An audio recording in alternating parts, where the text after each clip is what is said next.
Everyone, कैसे हैं आप सभी? क्या हाल चाल आप सभी के? This is your English educator Nikita Singh and स्वागत है आप सभी का हमारे आज के इस सेशन में, इंग्लिश स्कोर बूस्टर सीरीज के पोइट्री सेक्शन के सेशन में।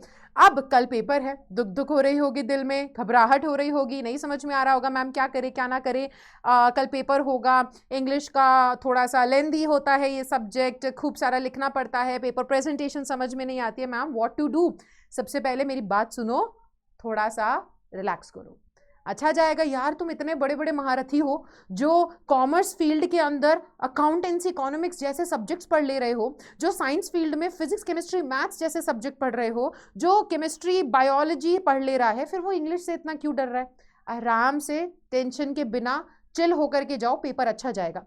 दो चार चीज़ों का ध्यान रखना, वो मैं आप लोगों को बता देती हूँ इस वीडियो में, और इसके बाद एक और वीडियो चैनल पर आने वाली है, 5 मिनट की वीडियो होगी, प्लीज़ उसको एक बार ध्यान से देख करके जाइएगा। उसके अंदर मैं आप लोगों को बता दूंगी कि बेटा आप लोगों को एक्चुअल में अगर कोई क्वेश्चन नहीं आता है तो भी उसमें क्या ऐसा लिख करके आना चाहिए जिससे आपको मार्क्स मिल जाएं। ठीक है जी, ओके जी, तो परेशानी नहीं लेनी है, एकदम चिल करना है। एक और चीज़ मैं बोलना चाहूँगी बेटा, ये चैनल बहुत ही ज़्यादा नया है, ये चैनल अभी अभी मैंने स्टार्ट किया है, मेरे ख्याल से इसको 1 महीना भी नहीं हुआ है, सिर्फ 20 दिन हुए हैं। तो 20 दिन 20-25 दिन के हिसाब से मैं इस चैनल पे लाइव जाना चाहती हूँ, बट मैं लाइव जा नहीं पा रही हूँ, ठीक है। और कहीं ना कहीं वीडियोज़ जैसे डालना है उन सब में भी थोड़ा सा प्रॉब्लम आ जाता है यार, अकेले मैं सब कुछ हैंडल कर रही हूँ। तो आई नो मैंने ये चैनल तब स्टार्ट किया जब एकदम आपके एग्जाम्स आ ही गए, 11 मार्च आई गई सर पे, उसके बाद ये चैनल उसी के आसपास चैनल स्टार्ट हुआ है। तो मैं जानती हूँ कि मैं अपना 100% क्या अभी मेरे अंदर पूरा 1000% बचा हुआ है एफर्ट जो मैं आपके लिए लगा सकती हूँ, बट क्योंकि हमारे पास टाइम कम था तो इस वजह से मैं लगा नहीं पाई। बट येस, आपको टेंशन नहीं लेना है बेटा, आपका जो CUET का जर्नी स्टार्ट होगा इस चैनल पे आपको उसकी क्लासेस बहुत ही बेहतरीन तरीके से मिलेंगी, सारी क्लासेस मिलने वाली है, कंप्लीट ग्रामर मिलने वाला है, तो प्लीज़ आप उसको ज़रूर देखिएगा, चैनल को सब्सक्राइब जरूर कर लेना। तब तक मैं उम्मीद कर रही हूँ जब तक CUET का पेपर आएगा हमारा चैनल ऑलरेडी 10-15 हज़ार पे पहुँच चुका होगा, तो तब हम लाइव भी मिलेंगे, क्लासेस भी होंगी, मैराथन्स भी होंगे, सब कुछ होगा।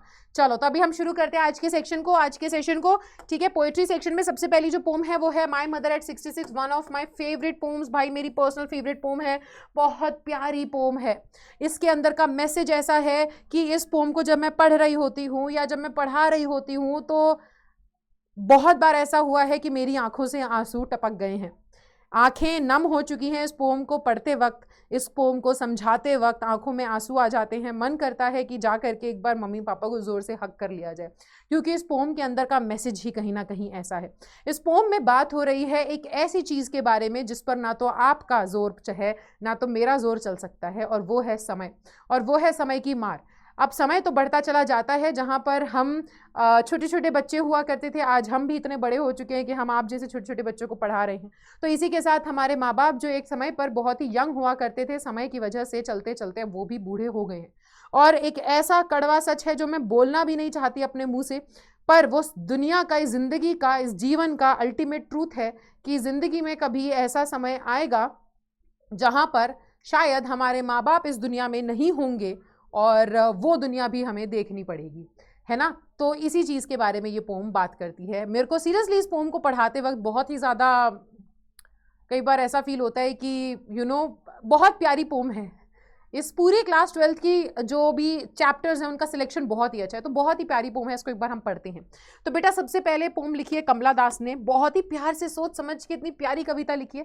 सो कमला दास का प्लीज़ आप लोग नाम ज़रूर याद रखिएगा, ये पोम बहुत इंपॉर्टेंट है बेटा, यहाँ से क्वेश्चन आ जाते हैं आप लोगों को, और अधिकतर क्वेश्चन आते हैं यहाँ से। Aunt Jennifer's tiger, my mother at 66, keeping quiet, ये कुछ ऐसी पोम्स हैं जहाँ से अधिकतर क्वेश्चन आते हैं, तो प्लीज़ इसको याद रखेंगे। राइटर का नाम आपके लिए मैं हर वीडियो में बोलती हूँ, याद रखना इंपॉर्टेंट है। अब बच्चे आगे अगर हम पोम को पढ़ें तो देखो पोम है क्या, फिर मैं आपको इसके ना जितने भी पोएटिक सेक्शन है, पोएटिक डिवाइसेस हैं वो सब बताऊंगी। तो कह रहे हैं, driving from my parents home to Cochin last Friday morning I saw my mother beside me, doze open mouth, her face ashen like that of a corpse, and realized with pain that she was as old as she looked, but soon put that thought away and looked out at a young tree sprinting, the merry child spilling out of their homes. But after the airport security check, standing at a few yards away, I looked again at her worn, pale. Oh my God, this poem is आधी तो यहाँ पर जी, तो मैं आपको एक बार pome, शायद यहाँ पर गलती से थोड़ा सा कट हो गया है, बट मैं आपको पूरी पोम एक बार समझा देती हूँ कि गिवन क्या है इस पोम के अंदर। तो बच्चे यहाँ पर बात हो रही है कि कमला दास बोल रही हैं कि वो ना एक फ्राइडे की मॉर्निंग कोचिन एयरपोर्ट जा रही थी, ठीक है ना। So driving from my parents home to Cochin last Friday morning, Kochi जा रही थी वो, ठीक है, पिछले फ्राइडे मॉर्निंग की बात कर रही हैं। यानी कि जाहिर सी बात है वो आपको एक ऐसा इंसिडेंट बता रही है जो उनकी लाइफ में हो चुका है कि पिछले फ्राइडे मॉर्निंग को ना मैं अपने मम्मी पापा के घर से जब कोचिन जा रही थी, तो मैं जब एयरपोर्ट के लिए निकली घर से, गाड़ी में बैठे हुए थे तो मम्मी मेरे बाजू में बैठी हुई थी। तो ये जो कार राइड है ना, उसके सफ़र को आपको यहाँ पर समझा रही है।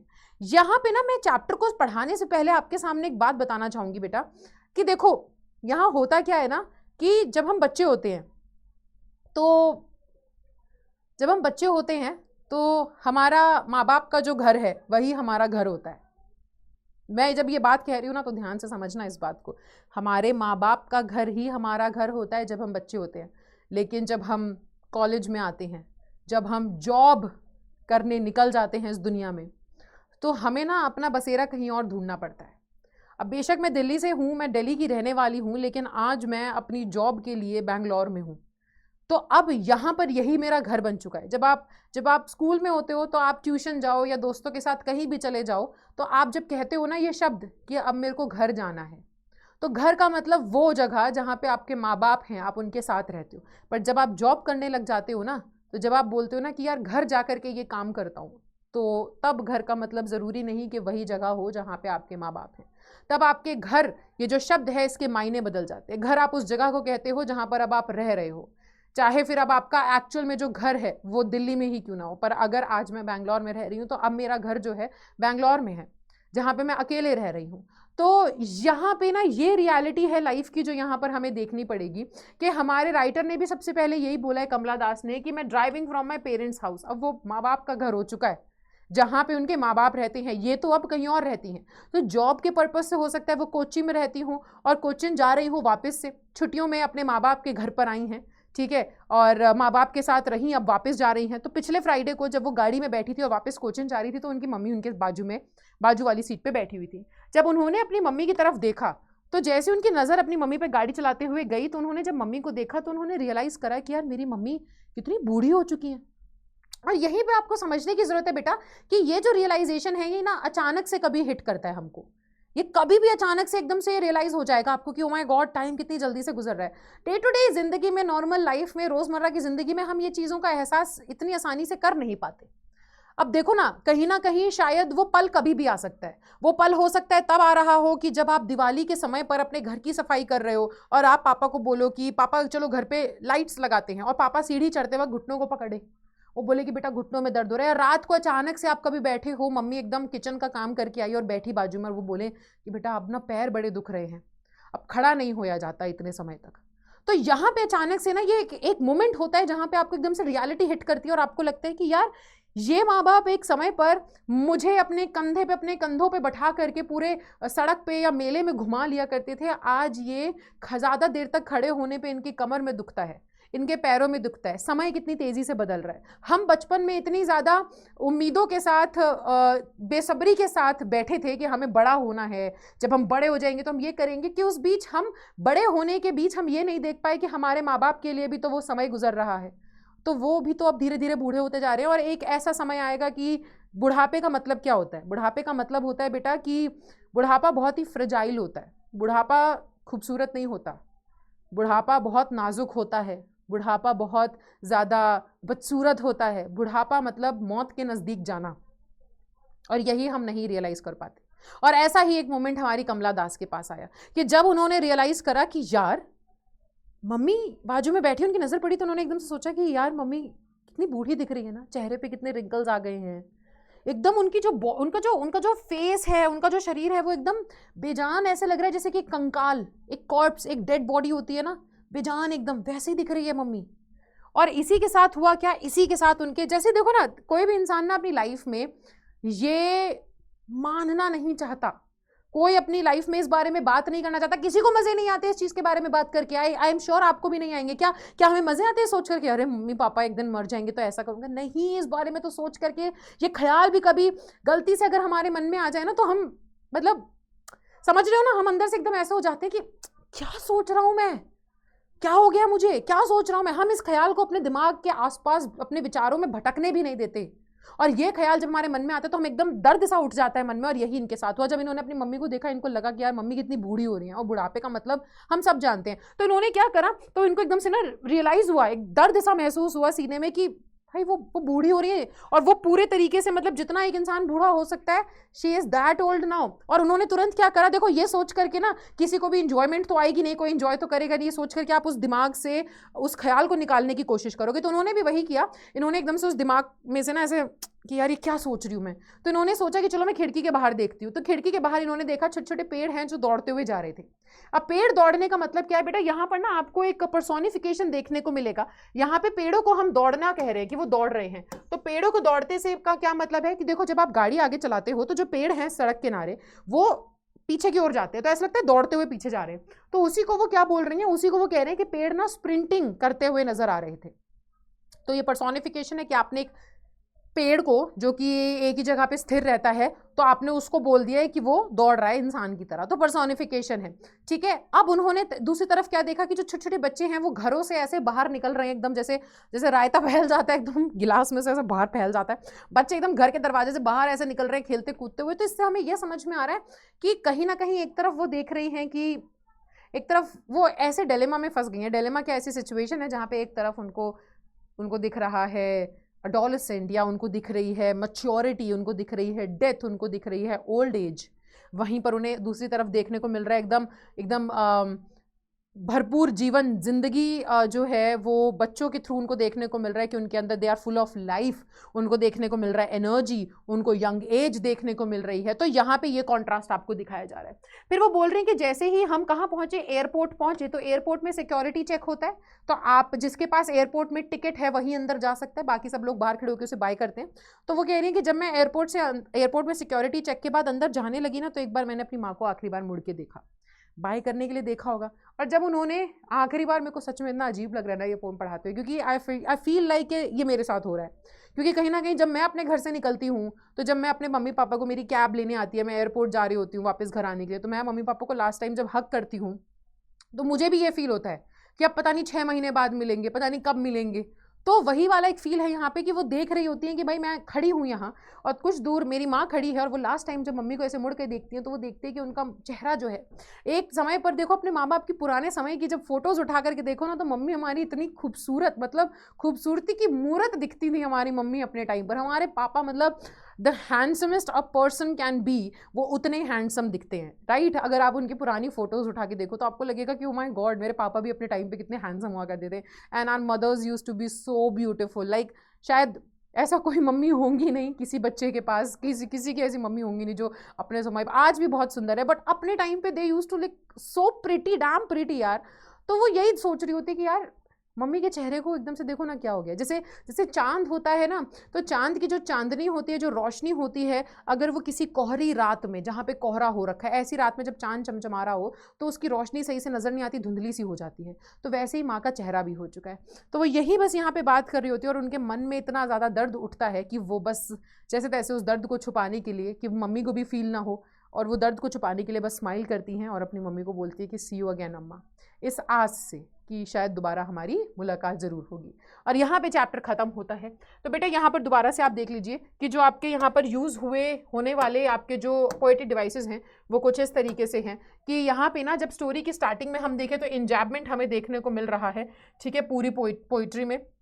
कॉन्सोनेंट्स हमें देखने को मिल रही है, मॉर्निंग, माय मदर। तो यहाँ पे आपको देखने को मिल रहा है कॉन्सोनेंट साउंड, या फिर आप इसे एलिट्रेशन भी बोल सकते हैं, एलिट्रेशन हमें देखने को मिल रहा है, ठीक है। उसके बाद अगर हम देखें तो एजोनेंस हमें देखने को मिल रहा है इस लाइन में, डोज, ओपन, माउथ। तो जब हमें क्या देखने को मिलता है, कोई वावल साउंड एक सेंटेंस में रिपीट हो रही है, डोज तो ओ साउंड आ रही है, ओपन तो आपका मुंह अपने आप ओ के साउंड में बन जा रहा है। तो यहां से हमें समझ में आ रहा है कि एक वावल की साउंड इस लाइन में रिपीट हो रही है, ठीक है। सिमिली आपको देखने को मिल रहा है, एज ओल्ड एज शी, तो यहाँ पे सिमिली है, यानी कि आप जब एज और लाइक का इस्तेमाल करके कंपेयर करो तो आपको वहां पे सिमिली देखने को मिलता है, ठीक है। तो यहाँ पर बोल रहे हैं कि her face ashen like that of a corpse, आपने कॉर्प्स के साथ एक कंकाल के साथ अपनी मम्मी के चेहरे को अगर कंपेयर किया है, तो यहाँ से समझ में आ रहा है कि डायरेक्ट कंपैरिजन कर रहे हो आप, लेकिन लाइक और एज का इस्तेमाल कर रहे हो, तो सिमिली हो गया। अब आगे अगर हम देखें तो एजोनेंस, कॉन्सोनेंस, इन सभी का इस्तेमाल हुआ है, इमेजरी का इस्तेमाल हुआ है, कह रहे ट्री स्प्रिंटिंग, जैसे हम सुनते हैं ट्री स्प्रिंटिंग तो हमारे दिमाग में इमेज आने लग जाती है कि पेड़ भागते हुए जा रहा है, ठीक है। चलो थीम देखे बेटे बच्चे इस चैप्टर की, तो इस चैप्टर की थीम हो जाएगी कि ageing is an important phase of human life. सबसे पहले देखो, चाहे तुम अंबानी की औलाद छोड़ो, अंबानी ही क्यों ना सही, वक्त को कोई रोक नहीं सकता।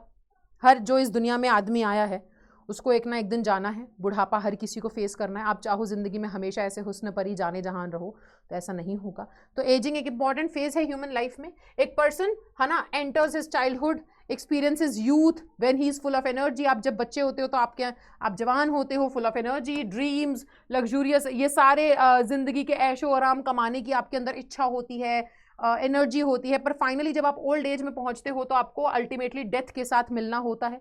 और ये जो रिलेशनशिप यहाँ पर दिखाया जा रहा है एक पेरेंट्स के बीच का, वो बताया जा रहा है। सेपरेशन बताई जा रही है यहाँ पर कि कैसे ना एक लड़की को, एक बेटी को अपनी माँ से, अपने माँ बाप से सेपरेट होने का दुख हो रहा है because of due to old age, ठीक है। तो बेटा ये आपका यहाँ पर एक्चुअल में थीम हो जाता है।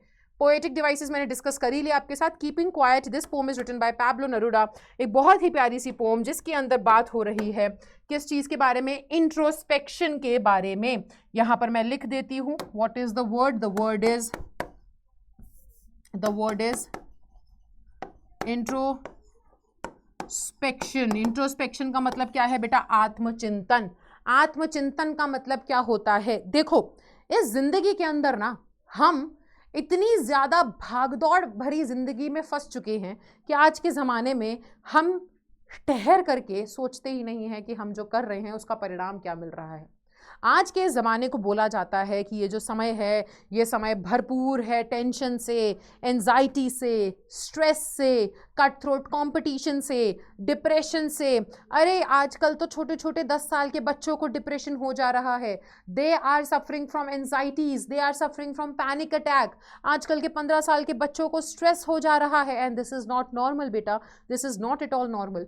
तो इस चैप्टर में इसी चीज़ के बारे में बात हो रही है कि कैसे आप एक जो बच्चा है, ठीक है, यहाँ पे बच्चा भी नहीं बल्कि हम बता रहे हैं कि कैसे ये ज़माना ऐसा इस हद तक पहुँच गया कि आज इतने बच्चों को, छोटे छोटे बच्चों को, हर एक अगला इंसान, मतलब 5 में से मेरे को लगता है 4 लोग जो है, 5 में से 4 लोग आज के समय पर एंजाइटी, स्ट्रेस, डिप्रेशन के शिकार होंगे। और हम ऐसे ज़माने में कैसे आ गए? पहले का जो ज़माना था, it didn't used to be, it was not like that, वो इस तरीके से नहीं था। तब लोग, वो कहते थे ना, सादा जीवन उच्च विचार रखते थे। तब इतनी ज़्यादा मारामारी नहीं थी दुनिया में, इतना स्ट्रेस नहीं था, लोग खुश थे। आज की लाइफ में लोग खुशी को ढूंढ रहे हैं, खुश नहीं हैं। तो ये क्यों हो रहा है? क्योंकि ये ज़िंदगी की भागदौड़ में हम इतना फंस गए हैं। पहले के ज़माने में स्लो थी लाइफ हमारी, इतनी ज़्यादा टेक्नोलॉजी नहीं थी, हमें हर चीज़ बस तुरंत तुरंत नहीं चाहिए थी। आज देखो ना आप, ज़िंदगी इतनी ज़्यादा फास्ट मूविंग हो गई है कि लोगों को इतना तक समय नहीं है कि वो शायद घर से बाहर निकल करके टाइम देकर ग्रॉसरी खरीदना चाहें। उनको चाहिए 10 मिनट में ग्रॉसरी आ जाए। आप देखो ना, पहले लोगों को घर में राशन मिल रहा है आधे 1 घंटे में। आज के टाइम पर होड़ लगी है, आज के टाइम पर लोग कंपटीशन में है कि हम 5 मिनट में तुम्हारे घर पे सामान डिलीवर करेंगे, कोई कह रहा है 10 मिनट में करेंगे। तो समय के लिए लोग जो है इतनी ज्यादा भाग दौड़ की जिंदगी में फंस गए हैं कि यहां पर लोगों के पास समय नहीं है कि वो बैठ करके सोच सके कि भाई मैं रोज उठ रहा हूं, काम कर रहा हूं, फिर सो जा रहा हूं, फिर उठ रहा हूं, फिर काम कर रहा हूं, फिर सो जा रहा हूं, लेकिन 5 मिनट बैठ के देखा जाए, सोचा जाए कि जो मैंने किया उसका रिजल्ट क्या है, जो मैं कर रहा हूं उससे हो क्या रहा है, उसका रिजल्ट क्या है, उसका परिणाम क्या है। क्या मेरे खुद के, अब हम लोग रो रहे होते हैं अपनी लाइफ में कि यार मेरे साथ इतना गलत हो गया, यार मेरे साथ ही लाइफ में ऐसा क्यों होता है, मैं इतना स्ट्रेस्ड हूं, मैं इतना परेशान हूं, मैं इतना एंशियस हूं, मैं इतना डिप्रेस्ड हूं, why am I Fehling in my life. लेकिन हम सोच के नहीं, बैठ करके सोचते नहीं हैं एक बार भी कि थम जाया जाए, इतनी भागदौड़ में फंसे हैं, रुक जाओ, take a break, don't have Kit Kat but take a break, sit down and think, retrospect, introspect। retrospect का मतलब है जरा पास्ट में जाकर के झांक के देखो ना कि तुमने क्या किया है, कहीं तुमसे ही कुछ ऐसी हरकत तो नहीं हो गई जिसके परिणाम स्वरूप आज तुम परेशान हो रहे हो। इंट्रोस्पेक्ट करके देखो, जरा सोचो, बैठो और अपने अंदर झांक के देखो कि भाई मैंने ये जो काम किया इसका क्या रिजल्ट निकलेगा, कहीं ये जो काम मैंने, कार्य जो मैंने किया है, इसका कहीं परिणाम ऐसा तो ना निकल जाए कि वो मेरे को ही आकर के प्रॉब्लम दे, या कहीं जो मैं अभी प्रॉब्लम में हूं वो अपनी ही किसी वजह से तो नहीं। तो ये वो बोल रहे हैं कि keeping quiet is very necessary, और अगर हर इंसान इस चीज को समझ जाए, इंट्रोस्पेक्शन के इंपॉर्टेंस को समझ जाए, तो आज वो शायद जीवन में इतना ज्यादा परेशान ना हो, शायद ये दुनिया में से आधे से ज्यादा बुराइयां खो जाएं और इंसान बेटर हो जाए। ठीक है, इस चीज के बारे में बात हो रही है बेटा। Please learn the name of the writer. Pablo Neruda is the name of the writer. अगला अब यहां पर देखेंगे about the poet Pablo Neruda. Pablo Neruda बोल क्या रहे हैं यहां पर? पैब्लो नेरुडा पेन नेम है इनका, नेफ्टाली रिकार्डो रीस बसोआल्टो इनका नाम है, ये इनका रियल नेम है। आप ये याद तो कर नहीं पाएंगे, आप पैब्लो नेरुडा ही इनको याद रखें। ठीक है, इसी नाम से ये फेमस हैं। अब इनका जन्म हुआ है वो चाइल्ड में हुआ था, चिली बोलते हैं इसको। ये सारी चीजें, नोबेल प्राइज फॉर लिटरेचर भी जीते हैं ये। आपको इनके बारे में इतना जानने की जरूरत नहीं है, आप सिर्फ याद रखें पैब्लो नेरुडा इनका नाम है, यही आपके लिए इंपॉर्टेंट है। ठीक है, अब बेटा इस पोम के बारे में अगर हम बात करें तो ये पोम किस चीज के बारे में बात कर रहा है? आई होप आपको ये विजिबल है। ठीक है, वरना पीडीएफ मिल जाएगा। पोम रिवील कर रहा है कॉन्सिक्वेंसेज ऑफ इनह्यूमन एक्ट्स। अरे हरकतें करते चले जा रहा है आदमी इतनी भाग दौड़ की जिंदगी में फंसा हुआ है कि कुछ ना कुछ हरकत कर रहा है, लेकिन एक बार भी नहीं सोच रहा है कि इस हरकत से रिजल्ट क्या आएगा। तो बस इस चीज के बारे में बात हो रही है। इतनी वायलेंस है। अरे आज के जमाने में किसी दो देशों के बीच में लड़ाई हो जाए तो कोई सोचता नहीं है। यूक्रेन रशिया का वॉर क्या था, बस कोई सोचता नहीं है, कोई इसको इस लड़ाइयों को रोकने का नहीं सोचता। बस सब लोग क्या सोचते हैं, इसने मेरे पर अटैक किया, मैं अटैक कर देता हूं, फिर ये अटैक करेगा, फिर ऐसे वर्ल्ड वॉर छिड़ जाएगी, लो हो गया भाई काम। तो यहां पर आप बैठो, सोचो, समझो कि आप क्या एक्ट, किस तरीके से आप डिसीजन ले रहे हो, आपके एक्शन से क्या फर्क पड़ेगा। आपका खुद का नुकसान तो नहीं हो रहा। और इंसान अगर थोड़ी देर शांत हो जाए, शांत दिमाग से सोचे समझे, तो वो खुद ही समझ जाएगा कि वो जो कर रहा है वो कितना गलत है, और यहीं से शांति आ जाएगी दुनिया में। ठीक है, चलो अब अगर मैं एक बार पोम को रीड, देखो पोम का जो यहाँ पे बेटा थीम है दैट इज सेल्फ इंट्रोस्पेक्शन। ठीक है, फॉर पीस एंड हार्मनी, और यूनिवर्सल ब्रदरहुड यहाँ पर सब थीम है। स्पीकर और नरेटर क्या चाहता है, वो अपने आप को, पोएट जो है वो ना अपने आप से बता रहा है कि आपको इस तरीके से, ही इज नरेटिंग द पूरा plot, telling you to keep quiet and think about things. अब ये देखो पोम यहां से शुरू हो रही है। Now we will count to 12 and we will all keep still for once on the face of the earth. Let's not speak in any language. Let's stop for 1 second and not move our arms so much. अब वो क्या बोल रहा है, कह रहा है कि देखो मैं ना 12 तक गिनती करूंगा। यहाँ पे 12 का भी बेटा एक सिग्निफिकेंस है। देखो घड़ी में 12 घंटे होते हैं, 12 घंटे से हमारा मतलब क्या है, घड़ी के अंदर 12 कांटे होते हैं ना, से घड़ी में आप देखो तो 12 से स्टार्ट होती है पूरा, तो 12 हमारे पास महीने होते हैं। ठीक है, हमारे पास 12 घंटों का 12 घंटों में अगर हम देखें तो हमारे पास दोपहरी का हमारा जो दिन भी है वो 12-12 घंटे से दो तरीके से बटा हुआ है, सुबह और रात का। तो अब आप यही समझ रहे हो 12 घंटे की सिग्निफिकेंस है। अब इसके बाद यहाँ पर बात क्या हो रही है, वो कह रहे हैं कि अब मैं ना 12 तक गिनूंगा और हम सब यहाँ पर एकदम शांत हो जाएंगे, एकदम चुप खड़े रहेंगे। And we all will keep still, शांत हो जाएंगे, एकदम चुप खड़े रहेंगे। एक बार इस पृथ्वी के ऊपर ऐसा भी हो जाने दो कि चलो किसी भी भाषा में बात नहीं करते, एक सेकंड के लिए सब शांत हो जाते हैं, बिल्कुल भी हम मूव नहीं करेंगे, अपने आर्म्स को भी इतना नहीं मूव करेंगे। यहाँ पे देखो दो तरीके से मतलब है। वो कह रहे हैं कि मैं 12 तक गिनता हूं, मैं 12 तक गिनूंगा और तुम सब शांत हो जाना। एक बार, पहली बार जिंदगी में इस पृथ्वी पर ऐसा हो जाने दो कि हम किसी भाषा में ना बोलें। ये भाषाएं तो हैं जो हमें एक दूसरे से अलग करती हैं। अरे ये मराठी बोलता है, अरे ये उर्दू बोलता है, ये हिंदी बोलता है, आपस में लड़ाइयाँ हो रही हैं। ये किसी और भाषा में बोल रहा है, ये किसी और भाषा में बोल रहा है, आपस में लोग लड़ जा रहे हैं। तो हम नहीं रखते कोई भी भेदभाव अपने बीच में, किसी भाषा में बात नहीं करेंगे, चलो एकदम शांत हो जाते हैं सबके सब। ठीक है, बिल्कुल भी मूव नहीं करेंगे, एक सेकंड के लिए शांत हो जाते हैं। अपने आर्म्स यहाँ पे दो तरीके से हैं बेटा, इन हाथों की बात हो रही है। वो कह रहे हैं कि आर्म्स यानी कि आर्मामेंट्स, यानी कि बंदूकें, यानी कि हथियारों को भी हम यूज करना बंद कर देते हैं। फिर वो आगे कह रहे हैं it would be an exotic moment, कि ये एक बहुत ही अद्भुत पल होगा। किस चीज को एक्सोटिक मोमेंट बोला गया है, ये क्वेश्चन आ जाते हैं। तो वो बोल रहे हैं कि एक बहुत ही अद्भुत पल होगा जहां पे इंसान बिल्कुल भी भागदौड़ी में नहीं होगा, विदाउट रश होगा, कोई इंजन मशीन कुछ नहीं चल रही होगी, क्योंकि इनको चलाने वाला भी तो इंसान ही है। अब इंसान ही अगर रुक गया, उसने ही अगर काम छोड़ दिया, तो फिर सारी चीजें एकदम रुक जाएंगी। आप देखो उस दुनिया में कितनी ज्यादा शांति होगी कि आप बिल्कुल रश नहीं कर रहे होगे, कोई इंजन नहीं चल रहे होंगे, हम सब बस एकजुट होंगे। वहां पर हम सब के अंदर एक चीज कॉमन होगी, क्या, कि हम सब उस वक्त शांत हैं। तो हम सब के अंदर एक टुगेदरनेस की फीलिंग होगी। Fishermen in the cold sea would not harm whales, वो कह रहे हैं वो जो फिशरमैन है वो शायद वेल को हार्म नहीं करेगा, जो मछली पकड़ने जाता है वेल्स को हार्म करता है ना। और जो इंसान नमक इकट्ठा कर रहा है, शायद वो अपने हाथों को देखेगा तो उसे समझ में आएगा कि वो खुद को कितना नुकसान पहुंचा रहा है। यानी कि जब हम शांत हो जाएंगे तो हमारे पास समय होगा चीजों के बारे में सोचने के लिए कि हम कर क्या रहे हैं। शायद फिशरमैन सोचेगा कि यार मैं मछली पकड़ने जाता हूँ, मैं क्या कर रहा हूँ, किसी जीव की हत्या कर रहा हूँ, उसको मार रहा हूँ। शायद फिशरमैन खुद अपने जब नमक को इकट्ठा करने वाले आदमी जब अपने हाथ देखेगा तो वो देखेगा यार मैं तो खुद ही को इस हरकत से खुद ही को नुकसान पहुंचा रहा हूँ, राइट। वो आगे बोल रहे हैं those who prepare green Wars, वो लोग जो ग्रीन वॉर्स प्रिपेयर करते हैं, यानी कि एनवायरमेंट के खिलाफ वॉर कर रहे हैं, जो लोग गैसेस से वॉर करते हैं, जो लोग विस्फोटक का इस्तेमाल करके फायर से वॉर करते हैं, और ऐसी वॉर जिसके अंदर कोई विक्ट्री नहीं होती, किसी की सर्वाइवर्स नहीं होते, मतलब तुम जीत तो गए पर जीतने के लिए था कौन, कोई इंसान बचा ही नहीं, सबकी मौत हो गई, बट आप जीत गए लेकिन कोई था ही नहीं, लाशों के ढेर पे खड़े होकर के आप जब जीत मनाते हो, ऐसे जंग को लड़ने का क्या फायदा है। ऐसे लोग जो इन जंग में जुड़ते हैं, लड़ते हैं, शायद ये भी अपने कपड़ों को हटा देंगे। अब कपड़ों से क्या बात हो रही है यहाँ पे बेटा, जब जंग होती है तो दो देशों के बीच में होती है। अब इंडिया पाकिस्तान की अगर हम बात करें, जब लोगों को समझ में आएगा, इंडिया चाइना पाकिस्तान इन सब की आपस में जब जंग होती है, लोग एक दूसरे के ऊपर हमला करते हैं, जब उनको ये समझ में आएगा कि हम जो कर रहे हैं उससे कुछ हो नहीं रहा ना, इतने सारे लोगों की लाशों पर खड़े होकर के अगर हम विक्ट्री को सेलिब्रेट कर रहे हैं तो इसका क्या ही फायदा। तो फिर वो जो यूनिफॉर्म्स है ना देशों की, है ना, वो जो सोल्जर्स या जो भी लोग अपनी अपनी यूनिफॉर्म पहनते हैं, जो सिग्निफाई करते हैं कि भाई हम इस देश के हैं, हम इस देश के हैं, वो सब अपनी यूनिफॉर्म्स को बदल देंगे, वो साफ नए कपड़े पहन लेंगे और वो साथ साथ एक भाई के तौर पर चलेंगे एक साथ आगे, ठीक है, एक छाव में, और कोई भी ऐसा काम नहीं करेंगे, ठीक है। What I want should not be confused with total inactivity। वो कह रहे हैं जो मैं चाहता हूं ना, इसको आप टोटल इनएक्टिविटी से कंफ्यूज मत करो। मैं ये नहीं कह रहा कि भाई मैं बोलूंगा 1 2 3 4 12 तक काउंट करूंगा, सब एकदम स्टैचू हो जाए, एकदम बुत बने रहो, एकदम आंख नहीं झपकनी, बोलना नहीं, ये ना समझो, आप ऐसे कंफ्यूज ना हो।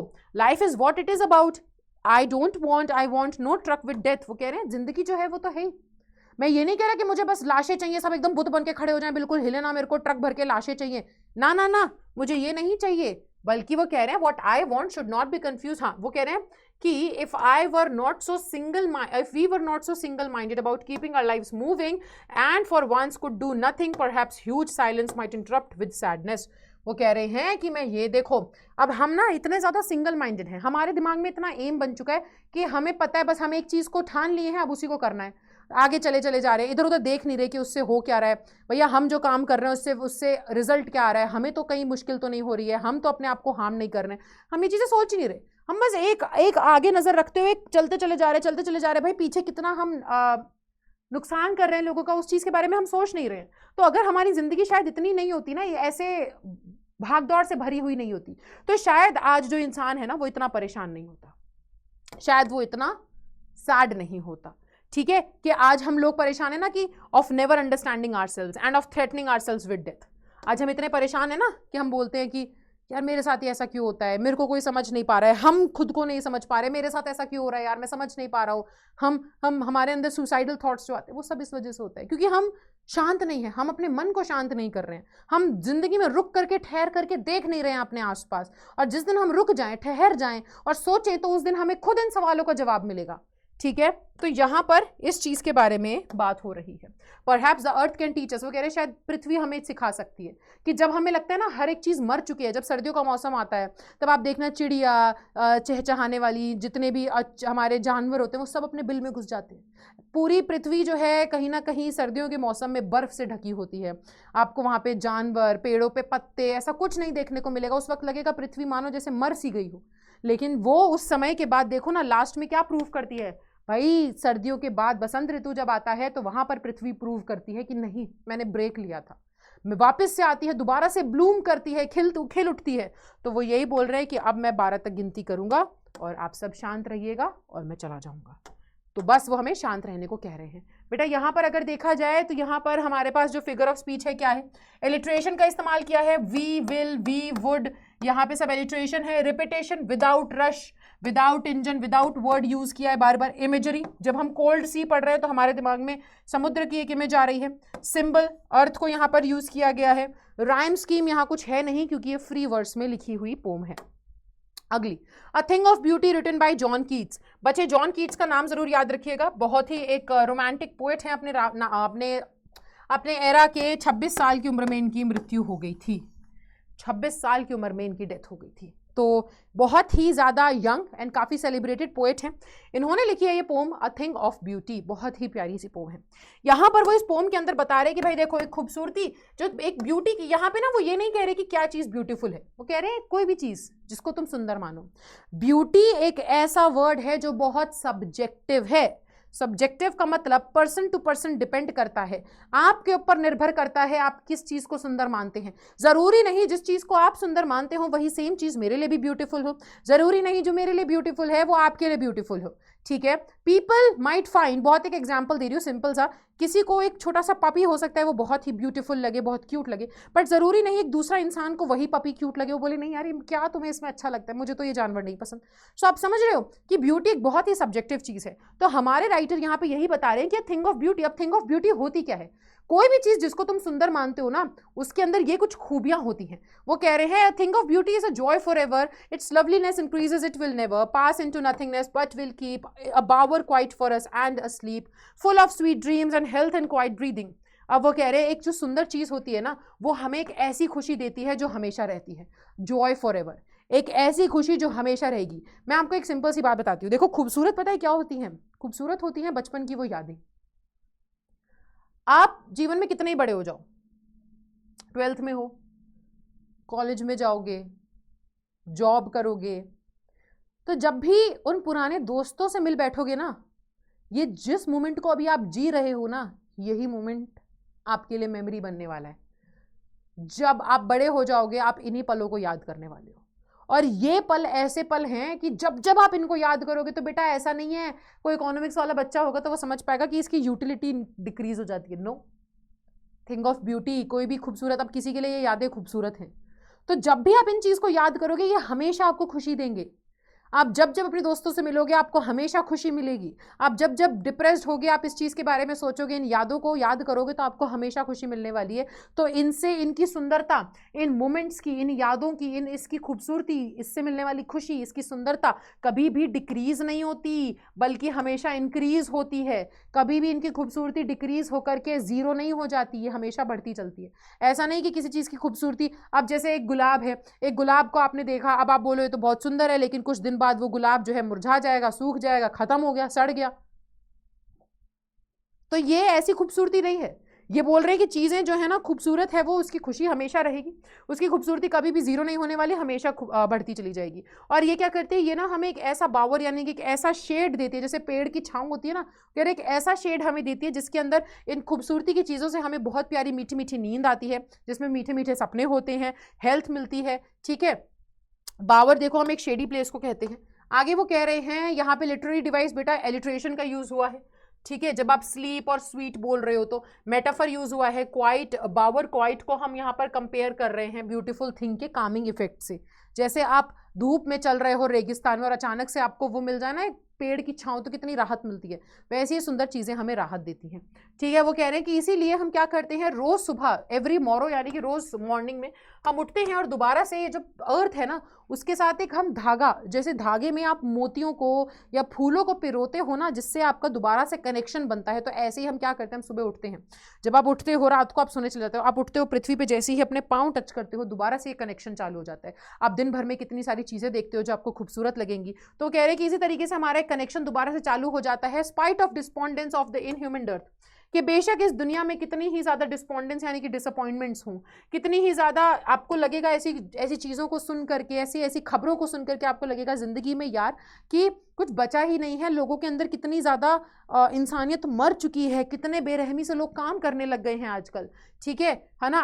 तब ऐसे कई बार ऐसा ऐसा मोमेंट आएगा आपकी लाइफ में जब आपको लगेगा कि यार आज का दिन कितना ख़राब था, कि कितना बेकार दिन था, उस दिन आपके हिसाब से कोई भी कार्य नहीं हुआ, ग्लूमी डेज। ऐसे पलों में ना ये खूबसूरती वाली जो चीज़ें हैं ना, ऐसे पलों में जहाँ पे आपको लगेगा आपके ऊपर काले बादल दुखों के छा चुके हैं, उस मोमेंट पर ये जो खूबसूरती की चीज़ें होती हैं यही आपको क्या करती हैं, यही आपके ऊपर से इन काले बादलों को हटाती हैं, इन काले बादल के साए को हटाती हैं और आपकी स्पिरिट्स को लिफ्ट अप करती हैं, ठीक है। यहाँ पर भी आपके सामने बेटा ये लिटरेरी डिवाइसेस गिवन है, आप एक बार देख सकते हो। सच, अब वो कह रहे हैं, अब यहाँ पे कुछ लिस्ट दी गई है बेटा, ठीक है, इस तरीके से यहाँ पर आपके सामने कुछ लिस्ट दी गई है खूबसूरत चीज़ों की, कि इसी तरीके से मून है, सन है, इसी तरीके से ट्रीज हैं, पुराने नए, स्प्राउटिंग अ शेडी बून। यहाँ पे जैसे सिंपल शीप और इसी तरीके से डेफोडिल्स हैं, ग्रीन वर्ल्ड जहां पे वो रह रही हैं वो जंगल है, इसी तरीके से ये सब कुछ सुंदर है, ठीक है ना। यहाँ पर इन सभी चीजों की बात हो रही है। अब वो आगे बोल रहे हैं कि rich with sprinkling of fair musk rose bloom, ये मस्क रोज होता है। और वो कह रहे हैं कि जब एक इसी तरीके से जब ये फूल खिलता है ना जंगल में, तो इसकी महक हर तरफ फैल जाती है चारों ओर। तो वो कह रहे हैं इसी तरीके से क्या है, ग्रैंडियर ऑफ द डूम्स, जैसे कि अभी ना बात चल रही है वो किनकी, संभाजी, छत्रपति शिवाजी महाराज के जो बेटे थे उनकी।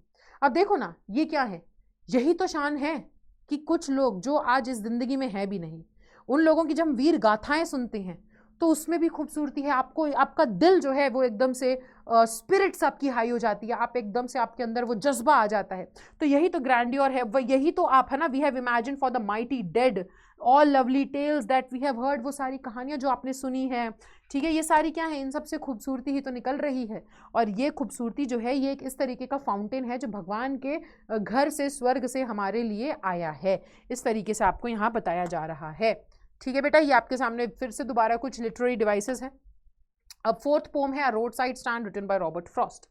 ये जो पोम है, ये पोम है एक्चुअल में गरीबों के एक पर्सपेक्टिव को आपको दिखाने के लिए। ये पोम आपके सामने गरीबों का एक नजरिया रख रही है, ठीक है। अब वो नजरिया क्या है, देखो, रोड साइड स्टैंड मतलब सड़क किनारे लगा हुआ एक छपरा, मैं छपरी कहने वाली थी, I am so sorry, Chhapra, सड़क किनारे लगा हुआ एक ऐसा एक स्टैंड जिसमें होता नहीं, त्रिपाल डाल करके लोगों ने 4 डंडे गाड़े, डंडों के ऊपर एक कवर डाल दिया, शेड या टिन का एक छपरा डाल दिया, नीचे उन्होंने सब्जियां बेचनी चालू कर दी। ऐसे ही एक स्टैंड की यहाँ पर बात हो रही है।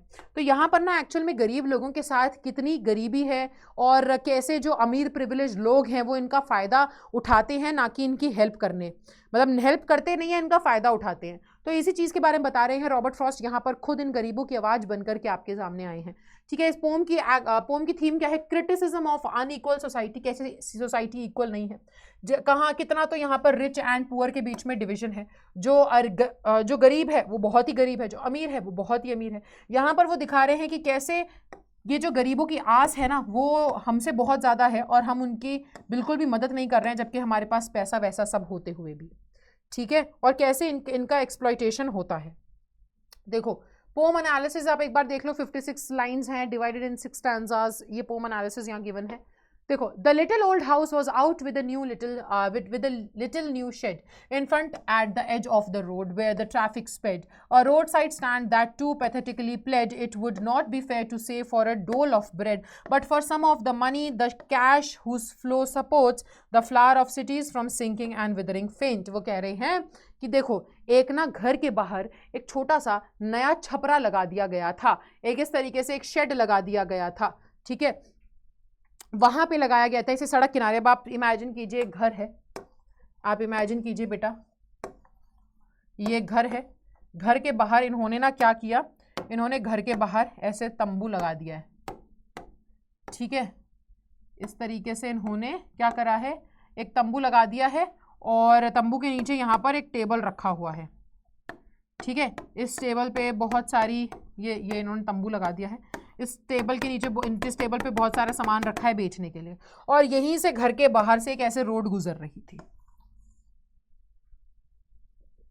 ठीक है। तो वो यही बोल रहे हैं, इसके ड्राइंग पे ना जाए मेरी, वो यही कह रहे हैं कि इसी तरीके से क्या है, तो एक घर के बाजू में एक नया शेड आ गया था, वो शेड सड़क के किनारे लगाया गया था जहां से बहुत सारा ट्रैफिक गुजरता था रोज, ठीक है। उस शेड की अगर हम बात करें, रोड साइड स्टैंड की बात करें, तो वो खुद ही इतना पता चल रहा था कि इतना गरीब है बेचारा, मानो कि जैसे वो खुद ही बेचारा भीख मांग रहा हो आते हुए ट्रैफिक से कि प्लीज मुझसे कुछ खरीद लो, प्लीज मुझसे कुछ खरीद लो, ठीक है। तो यहाँ पे ये बताया जा रहा है बेसिकली, वो कह रहे हैं कि वो शेड ना लोगों से भीख नहीं मांग रहा था, वो बस ये कह रहा था कि आपके पास पैसा तो है ही, देखो है ना, आपके पास पैसा है, क्योंकि तभी तो आप यहाँ पर घूमने आए हो, तभी तो आप गाड़ियों से यहाँ पे बैठ करके मेरे सामने से गुजर रहे हो, तो आपके पास पैसा है, तो आप मुझे भीख मत दो, मेरे पास जो सामान है इसको खरीद लो, ठीक है। ये वही पैसा है जो आप शहरों में कमाते हो, और ये पैसा कमाने के लिए हमारे पास उतने रिसोर्सेज हैं नहीं। जैसे अगर आप चले जाओ बेटा पहाड़ों में, तो आपको देखने को मिलेगा पहाड़ों में इतने रिसोर्सेज होते नहीं हैं, पहाड़ों में लोगों के पास इतनी जॉब्स वगैरह होती नहीं है, ठीक है, आईटी सेक्टर पहाड़ों में होता नहीं है।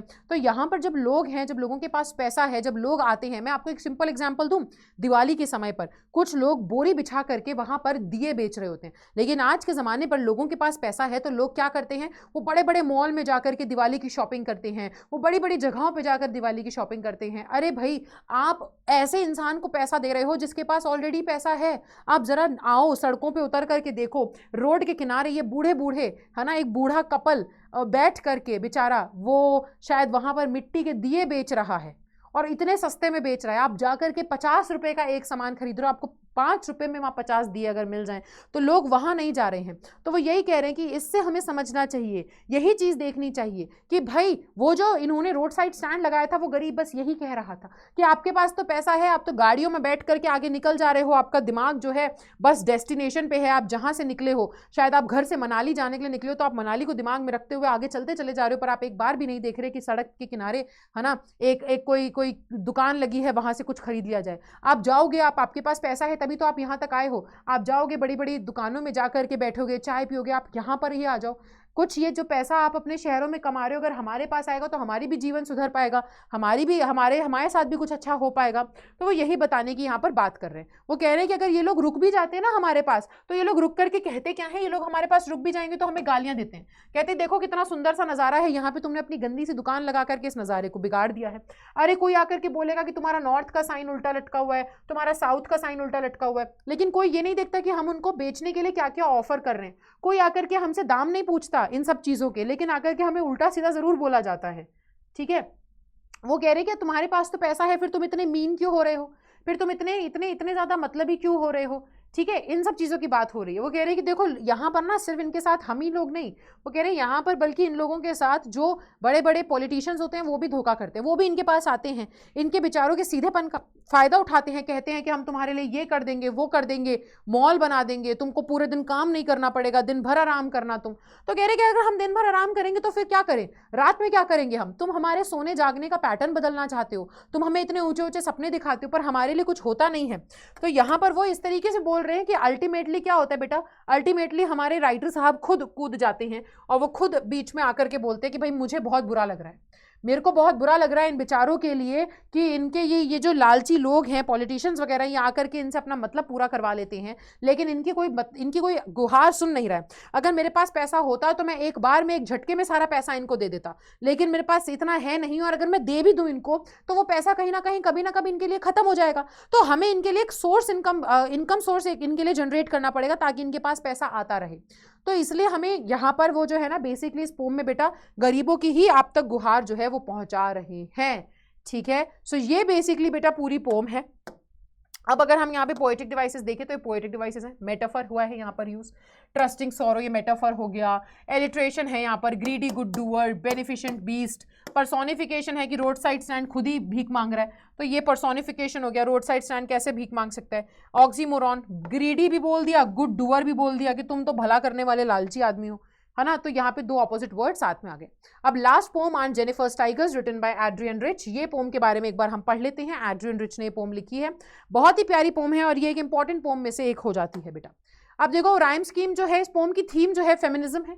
हमारी जो एड्रियन रिच है वो कहीं ना कहीं खुद ही बहुत फेमस है एज अ फेमिनिस्ट, काफी फेमिनिस्ट, मतलब वो ना एक्चुअल में औरतों के हक के लिए काफी आवाज उठाती आई हैं। ठीक है, विमेन एक्टिविस्ट हैं वो।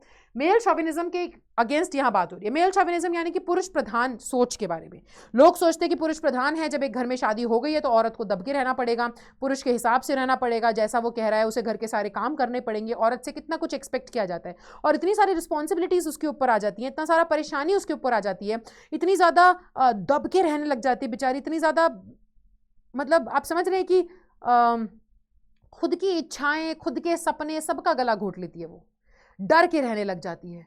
और उसी डर को यहाँ पे पोर्ट्रे किया जा रहा है। ठीक है, उसी डर को पोर्ट्रे किया जा रहा है कि एक औरत का, और एक औरत कितना, मतलब वो उसकी भी खुद की महत्वाकांक्षाएं होती हैं, उसकी भी खुद के कुछ एम्स होती हैं लाइफ में, कुछ एस्पिरेशंस होती हैं लाइफ में, एंड कहीं ना कहीं वो सब कुछ जो है वो, देखो पहले के ज़माने की यहाँ पे शादियों की बात हो रही है। ठीक है, कि कैसे घर में अपने पति से डर करके रहती थी वो। उसके पास उस वक्त बस लड़की से ये उम्मीद की जाती थी कि तुम्हें क्या आता है, कढ़ाई बुनाई आती है, सिलाई आती है, तुमको खाना पकाना जानती हो, अगर हाँ तो तुम बहुत ही अच्छी पत्नी बनोगी, नहीं तो फिर सोसाइटी तुम्हारा बहिष्कार कर देगा कि ये तो लड़की बहुत चालू है, ये तो घर का सत्यानाश करेगी। तो उस चीज़ के बारे में बात हो रही है कि रिश्ते का पूरा बोझ एक औरत के ऊपर आ जाता है। कहीं ना कहीं वो अपने पति से डर के भी रहती हैं, क्योंकि वो अपने सपनों के बारे में बात नहीं कर सकती, क्योंकि अलाउड ही नहीं होता है उनको। तो इन चीज़ों के बारे में बात हो रही है बेटा। यहाँ पर आंट जेनिफर को एक विक्टिम दिखाया जा रहा है जो बहुत ही ज़्यादा पीड़ित है अपने अपने आप कह सकते हो अपने पति से, ठीक है, जो कि उनके ऊपर बहुत अत्याचार करते हैं, और कैसे वो अपने सपनों को, ठीक है, छुप छुपा करके अपने सपनों को पूरा करने की कोशिश कर रही है। वो अपनी रियलिटी को, अपनी कला, यहाँ पे बेटा आर्ट एंड आर्टिस्ट के बारे में बात हो रही है। अपने आर्ट के थ्रू आर्टिस्ट अपने लाइफ के प्रॉब्लम्स को बता रहा है और अपनी जिंदगी के सच को, या जिंदगी में अपनी जो सपनों को वो जीने की कोशिश कर रहा है थ्रू हिज आर्ट। एक आर्टिस्ट लाइफ कैसी चाहता था, क्या करना चाहता था जिंदगी में, तो हो नहीं पाया, पर वो अपने थ्रू, अपनी आर्ट, अपनी कला के थ्रू उन सपनों को पूरा कर रहा है। तो पहला पैराग्राफ बता रहा है हमारे आर्टिस्ट के आर्ट को कि उसने क्या ड्रॉ किया है। तो एक ना जो आंट जेनिफर के जो टाइगर्स हैं, aunt Jennifer's tigers prance across a screen, bright topaz denizens of a world of green, they don't fear the men beneath the tree, they pace in a sleek chivalric certainty। वो बता रहे हैं कि एक ना tapestry, एक ना ऐसे एक कढ़ाई बुनाई कर रही है हमारी आंट जेनिफर। वो एक कपड़े पर एक टाइगर बना रही हैं जो एक तरफ से दूसरी तरफ वॉक करते हुए, उछलते कूदते हुए जा रहा है, ऐसा दिख रहा है। बहुत ही येलो कलर का है वो टाइगर, चमचमाता हुआ, और ऐसा लग रहा है कि जानवर जो है वो हरे भरे उसमें रहने वाला जानवर है, ठीक है, हरे भरे जंगल में रहने वाला जानवर है। वो किसी से नहीं डरता, पेड़ के नीचे आदमी जो खड़े हैं उनसे भी नहीं डरता, वो अपनी खुद ही शान में चल रहा है। तो यहाँ पे कहीं ना हमारी आंट जेनिफर पोर्ट्रे कर रही है कि वो कैसा जीवन जीना चाहती है। वो खुद भी उस टाइगर के जैसे आज़ाद रहना चाहती है कि उसे बिल्कुल भी किसी आदमी से डर ना लगे, अपने पति से डर ना लगे, वो भी इस तरीके से एकदम निडर हो सके। तो ये आर्ट के थ्रू अपने एम को, अपने ड्रीम्स को पूरा कर रही है वो। आंट जेनिफर्स फिंगर्स फ्लटरिंग, अब ये रियलिटी है आंट जेनिफर की, ये आर्टिस्ट की असली हालत है। वो कह रही है कि आंट जेनिफर के जो फिंगर्स हैं वो जब कढ़ाई बुनाई करते वक्त सुई को खींच रही है ना, तो उनका हाथ ऐसे कांप जा रहा है, सुई को धागे को ऐसे खींचते हुए, ठीक है, हाथ उनका कांप जा रहा है, ठीक है। वो जो आइवरी नीडल है वो उनके लिए इतनी, वो सुई तक उनके लिए खींचनी इतनी मुश्किल हो जा रही, इतनी कांपी हुई, इतनी डरी सहमी हुई वो औरत है। वो कह रहे हैं कि उनके हाथ पर ना वो जो अंकल ने वेडिंग रिंग उनको पहनाई थी, उसका जो बोझ है वो उनके हाथ पर बहुत ज़्यादा भारी हो चुका है, उनके हाथ पर बहुत ज़्यादा वो बोझ पड़ चुका है। अब यहाँ पे बेटा असलियत में अंगूठी के बोझ की बात नहीं हो रही, अंगूठी यहाँ पे सिंबलाइज कर रही है किस चीज़ को, अंगूठी यहाँ पे सिंबलाइज कर रही है एक्चुअल में उस रिलेशनशिप को, कि वो रिलेशनशिप उनके लिए इतना भारी पड़ रहा है कि शी इज़ ऑलमोस्ट सप्रेस्ड, बहुत ज़्यादा सप्रेस हो चुकी हैं, वो ऑप्रेस्ड हैं। और वो कह रहे हैं कि वो जो उनका जो हैंड है, आंट जेनिफर के हाथ में वो रिंग भारी है। हाथ का मतलब सच में हाथ नहीं, वो आंट जेनिफर की लाइफ के बारे में बात कर रहे हैं। और लास्ट में वो बता रहे हैं कि जब आंट जेनिफर की डेथ हो जाएगी ना, तो her terrified hands will lie, उनके डरे सहमे हाथ जो है वो फिर भी ringed with ordeals she was mastered by. वो कह रहे हैं देखो उस हाथ में, हाथ का मतलब क्या था, उनकी जिंदगी, अंगूठी मतलब उस रिश्ते का बोझ। वो कह रहे हैं कि जब आंट जेनिफर की डेथ हो जाएगी ना, तब भी जो उनका हाथ है, उस हाथ के अंदर वो अंगूठी ही फंसी हुई होगी, यानी कि वो जो जिंदगी है वो जिंदगी उनकी ऐसे ही खत्म हो जाने वाली है उस रिश्ते के बोझ के तले, ठीक है। लेकिन फिर भी उनके जो टाइगर्स हैं वो उस पैनल के अंदर आज़ाद घूम रहे होंगे। यानी कि कला जो है, कला तो हमारे कलाकार की हमेशा जिंदा रहेगी, चाहे कलाकार अपने सपनों को पूरा कर नहीं पाया और वो मर गया, लेकिन उसकी कला जो है वो चीख चीख के बताती रहेगी, हमेशा जिंदा रहेगी कि वो चाहती क्या थी। तो ये हमारी पोम है जिसका नाम है आंट जेनिफर्स टाइगर्स, ठीक है बेटा। और यहाँ पे हमारी पोम खत्म होती है। ये इसके कुछ पोएटिक डिवाइसेस हैं, जैसे कि यहाँ पर सिंबलिज्म बहुत यूज किया गया है। टाइगर्स का मतलब है आंट जेनिफर के एक्चुअल में आप कह सकते हो ड्रीम्स, एस्पिरेशंस, वेडिंग रिंग, यहाँ पर इसका मतलब क्या है, वो है सप्रेशन, ठीक है।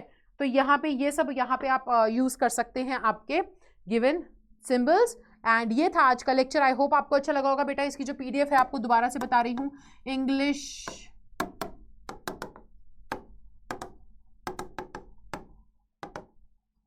विद निकिता सिंह चैनल पर मिल जाएगी। आप मुझे इंस्टाग्राम पे फॉलो कर सकते हो फॉर मोर। अगर मुझसे कुछ बात करनी हो तो आप मुझे इंस्टाग्राम चैनल पे मेरे फॉलो कर सकते हो, इंस्टाग्राम अकाउंट पे। I reply to my students, ठीक है। तो यहाँ पर भी मैं आपसे बात कर लूँगी अगर आपको बात करनी हो। बाकी आप पीडीएफ के लिए मुझे यहाँ फॉलो कर सकते हो। तो thank you so much everyone, and I am once again very sorry. I know this channel is very small right now, इतना बड़ा चैनल नहीं है, छोटा सा चैनल है, but I am trying my level best to help you guys out. All the best for your exam. और मैं आज रात में एक और कोशिश करूंगी कि आपके लिए एक और वीडियो बना करके डाल दूँ जिसमें last minute tips and tricks होंगी। सो डू नॉट वरी, अच्छे से एग्जाम करके आइएगा। मेरा पूरा ब्लेसिंग्स आपके साथ हैं and I am praying to God कि आपका एग्जाम बहुत अच्छा जाएगा। सो बाय बच्चा लोग, take care, thank you so much.